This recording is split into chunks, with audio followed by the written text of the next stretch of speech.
सुनीता होता, सोनभाऊ होती, आता राजू आणि त्यांची सगळी कुटुंब हे सांभाळत असताना साधी चौकशी सुद्धा मी घरात केली. या शेतात काय पिकते आणि या शेतात काय पेरलं हे सुद्धा मला माहिती.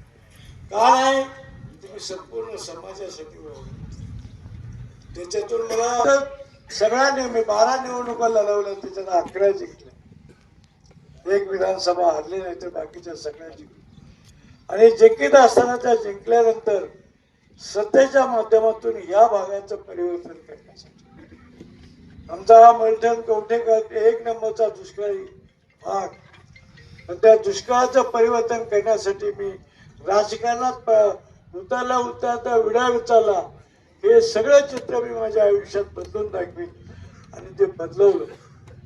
पाणी आणलं, रस्ते आल्या, शाळा बांधल्या, कॉलेज बांधले, लाईट आणली, दवाखाने उभे केले, सगळ्या सुविधा केल्या. आणि सामान्य माणसाला जो अडचणीत असेल तर न्याय देण्यासाठी अधिकारी असतील, जिथं असेल तिथं झगड.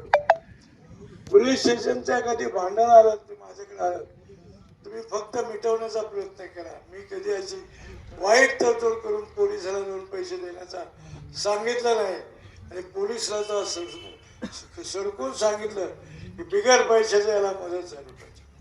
हे सांगायचा उद्देश असा की मी माझ्या आयुष्यामध्ये सर्व काही करीत असताना माझ्या आयुष्यातली ही शेवटची निवडणूक. सगळ्या लोकांच्या अपेक्षा या वराती पुढे उड्या मांडायच्या, लग्नापुढे घुबडी फुगड्या खेळायच्या आणि 2 कापडाचा पिसू टाकायचा आहेर करायचा. एवढ्या पलीकडे यांनी आयुष्यात कधी काही केलं नाही. असे का फालतू माणसाला उमेदवारी दिली याची माझ्या मनात शोकांती केली. मला उमेदवारी देण्याबद्दल वाद नाही. माझ्या तुल्यबळ माणूस असता, चांगला काम करणारा कार्यकर्ता आहे आणि मला डावलून दिला असं तर मी त्याचा पाया पडला असून त्याचं काम केलं असतं. पण समोरचा माणूस हे तुमच्या हिताचा नाही, तुमच्या समाजाचं हित समजणारा नाही, अत्यंत फालतू विचाराचा माणूस आहे. आणि त्या माणसाला जर संधी मिळाली, जे मी 50 वर्षात उभं केले त्याचं वाटलं होईल. चांगल्या माणसाला साथ राहणार नाही, कोणी वारी राहणार नाही, पोलीस स्टेशन भरलं जाईल आणि दलाली खायला होती. एवढंच मी सांगतो. एवढं वाईट काम या भागामध्ये होईल आणि ते व्हायचं नसेल तर उद्या त्या निर्णयाला पाठिंबा राहू द्या. उद्या ना बऱ्या दिवशी जे काही फॉर्म भरायचे त्या फॉर्माला मात्र जातीनं उपस्थित. मला फोन आला नाही, मला कळवलं नाही.